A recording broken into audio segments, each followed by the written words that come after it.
Hey everybody, welcome to Obscurities in Miniatures. Today I have in front of you some of Bestiarum's new lady demons. And I wanted to specifically talk about them, but then I realized that I kind of have a problem.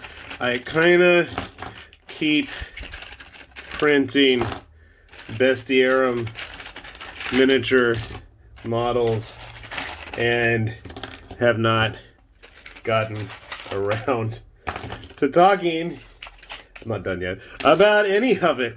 So, yeah, I think it's kind of high time we actually spend some time talking properly about Bestiarum Miniatures today and what kind of cool and crazy stuff they've been putting out.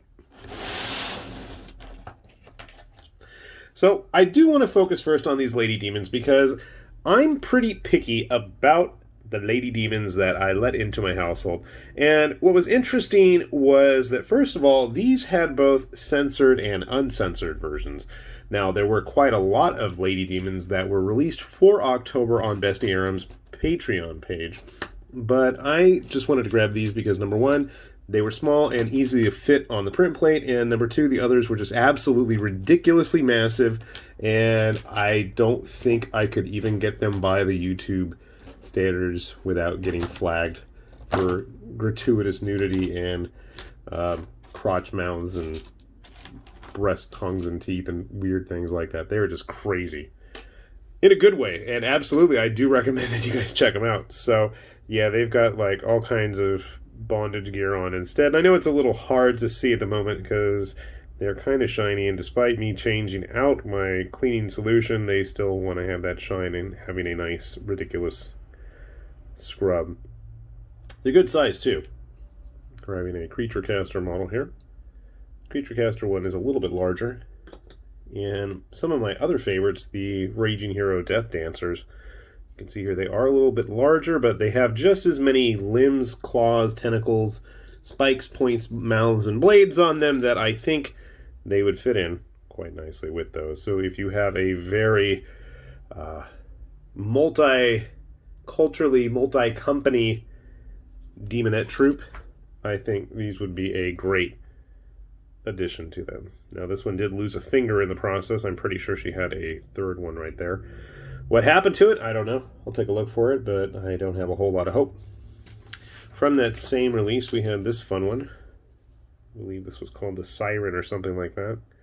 All kinds of tentacles in inappropriate places, but I like the fact, and I know it's really hard to see right now, the face is actually up here on the thing growing out of the horns, where the mouth is just a faceless gap. And one of the ones that really clicked with me and got my attention was this lovely beauty. It was a two-part piece, and I have a horrible time getting those supports off, and there were a million bajillion, and I just don't want to have to bother with the sandpaper. But this was just a wonderfully disgusting model. They straddle the line between, I think, Slaanesh and Nurgle quite nicely. Unfortunately, it does not really want to go together very well. There is going to be a bit of a gap. Do I really care? I'm not sure.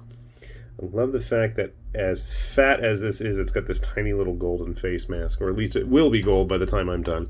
And I am still going to show off all these models once they've been built and primed. And speaking of other monsters, I wanted to check out, these were some older ones. These were the Marauder Knights, and they were kind of fun sculpts. First of all, carrying coffins around with them, but then they had like these crazy, I don't know, that's not your pair of legs. Those are yours, I think. Big reptilian muscular clawed feet. And I think if you ever wanted to run any kind of Dark Souls-esque grimdark dark fantasy game, anything akin to Berserk or, like I said, Dark Souls, I think anything from Bestiarum, especially these guys, would be a great choice. There's your legs, my friend. I have absolutely no idea how I'm going to paint these guys, but the detail is just really exquisite. Very ornate Baroque-looking armor decorations. Going with some of the other demons that they've had. This is one of their Armor Knight. I believe that's what they're called. And these guys are one piece except for the hands, and he should have a spear, which I've now possibly disappeared into the void of random bits that I can't find now. That's okay. We'll look for them on later. And then there was a more heavily armored one as well. And interestingly enough, there's a couple different variations on these guys, and you can actually just swap out the torsos. They all seem to be, as far as I could tell, fully modular. I guess if you buy one of these, you probably buy the whole unit anyway, so it wouldn't be too much of an issue. On a similar note were some Centaurs, actually, that Bestiarum put out. And normally I could care less about Centaurs. I mean, they're just dudes with horse feet. But these ones really were impressive, I thought. Very heavily armored, and he does have a head. I should rephrase that. He did have a head. Maybe he still does. I don't know. Well, Anyway, interesting thing about these guys was that all of their parts, despite me not knowing where his head is now, were actually completely modular as well. So I didn't really care for some of the other lower halves of the body. They had very few limbs actually touching the ground, which I thought was going to be a major issue for me. So you could just print the one that actually has 2 feet on the ground. And I want to say that there might have been some other options besides the two-handed axes. Hopefully I can find his head by the time I get around to printing it. They also had female archers, yes, but female centaurs. And what was interesting was, rather than go the cheesecake route, and I know it's kind of hard to see her facial features at the moment, but they went rather rough and tough and rugged looking ladies. And they're still pretty big, not as big as the male, but large enough. There is also a character model in that of a Druid. You can see a nice detail. He had a really cool looking base that I have yet to bother to print. And again, my only issue is the halves don't really want to work together. It's going to need some green stuff, most assuredly. You can see there. I don't know if that's my fault. I'll take the blame for that. There is the head of our centaur friend. What else we got? Oh, they had these wraiths, which were pretty fun, despite the fact that I did a terrible job getting him off the build plate. What else? We had a fun undead cleric at one point. There's the lower half of him. And he turned out quite tall, with a ridiculously large sword. I'll get all that glued together and show you guys later. Had a fun little base as well. And one of his, I'm assuming they're crows. They look kind of like pigeons or doves, but this guy fell off.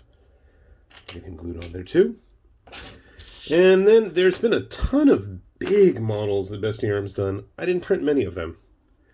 I think this was another one of those knights. I forget his official name, but they all are available in my mini factory if you guys are curious about any of these things. There were a couple poses of those. There was a giant. There's been some amazingly painted versions of him that I've seen on social media. Mine probably won't be, but you can see here, just holding him up. Where's my witch hunter friend? Yeah, it's not Mega Gargant size, but it's a fun, disgusting, weird-looking undead giant. And then he has a big hammer that looks like it was, in fact, once a tombstone. Quite possibly. Fun. So, as you can see, I have my work cut out for me. I'm going to get all this stuff built, glued, primed, and I will happily be showing you guys off the fruits of my labors in just a moment. Alright, we got most of that stuff all primed up here, and we're going to borrow, I don't think I've ever shown this guy. This is a Lion Man that Bestiarum did a little while back. He turned out cool. I didn't do the best job of printing him, but he's going to be joining us along with our one-armed swordsman. He's actually a little bit shorter, to give you guys a good idea of how big some of these models are. That's one thing's for certain, Bestiarum's models do not skimp when it comes to the size. There's our heavy armor knight. That was the name, wasn't it? Sounds right. With their little rocky bases. Oh, darn it. I found the spear for our basic friend here, and then I forgot to glue it on. They're pretty good sized models, especially as they are rearing up. If you were to use these, say, as dragon ogres or something, I would probably kick the size up maybe another 150% maybe? Maxed out 150. I think they're good as it is, but maybe just doubled it up a little bit more would be for a good sized model. Here is one of the Centaurs. And I gotta say, like I said, I'm not a fan of Centaurs usually, but these were pretty darn impressive. And as I found out playing around with them, they are fully modular, like I mentioned before. At least these male ones. The female ones, not so much. But how often do you have athletic, mean, monstrous-looking female centaurs that don't play up the cheesecake factor? I was going to say factory. No. Or that. Our druid friend. Again, a very bestial look to him. And obviously in need of some green stuff, which I have not bothered with yet. Will I? Good question. And then my favorite, these Mauler Knights. I love these things. Even my kid was like, dude, those are kind of cool.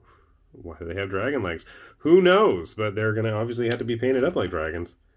So we got our hammer bros here. Stop. Hammer time. And they're big.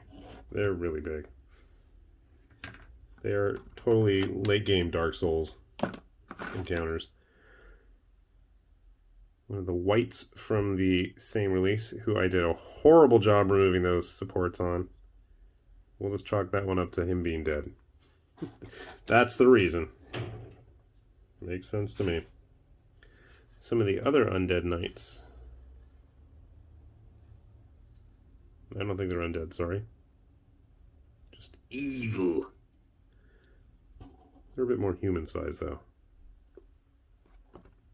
Speaking of human size, we have here the undead priest, Elaine. I believe that's how it's pronounced. Painting that mirror is going to be fun. Quite detailed. Stacking him up with the other human models here. So he is a bit taller. But then again, our one-armed swordsman friend here is one of the earlier releases, and you know, it always helps to double check the size. If you guys don't have a nice little drop-down ruler to measure models as you size them up, I absolutely recommend go check Thingiverse. There's all kinds of those out there if you need one of those. Moving along here, we have, I don't know, it's not good. His axe came off. Oh no. Our poor giant friend. Just look at the gribbling. I don't know what's going on here. There's like souls trying to escape his chest or something.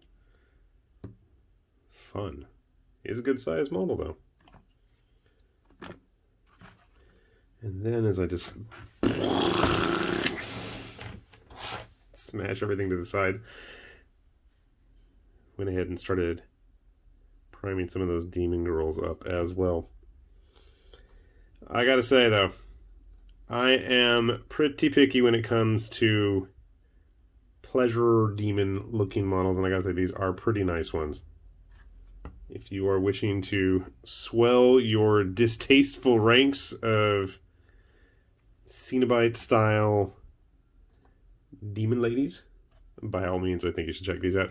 And as I mentioned before, these are the censored versions. There are uncensored ones with plenty of crotch mouths and weird looking nipple things. And oh, speaking of nipple things, this guy, I love this guy.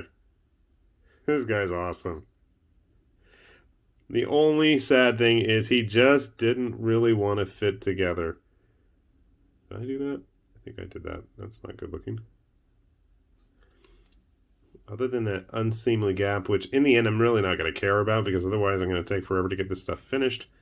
We'll let the expert master painters out there worry about little issues like that. But just the sheer craziness and uniqueness of models like these. I gotta say, you know, Bestiarum is up there for me, up there with Comet Lord, up there with Titan Forge, up there with Artisan Guild when it comes to really giving you a lot of bang for your buck, giving you a lot of very unique, highly stylized, individual-looking models. And I don't know if you can get that so much. I know there's a lot of Patreon stuff out there, and to me, what I'm really looking for is when artists are really kind of going against the mold, doing their own thing, you know, coming up with very unique looking designs that sure they may have a use in typical games, and you know, by looking at them you can proxy them in, but you know, they're still with their own very individual touch. Or you can just go all the way like Cobra Mode does and, you know, have your own very uniquely designed models as well. But absolutely, if you haven't ever before, do take a look at Bestiarum stuff. We'll put a link down below to their Patreon and their My Mini Factory page, and hopefully you will see something that strikes your fancy, because I know I have, and I really want to get started on painting all of this mess here. With that said, this has been High Lord Tamberlane with Obscurities and Miniatures, saying thanks for watching, and we'll see you back here soon. Bye-bye.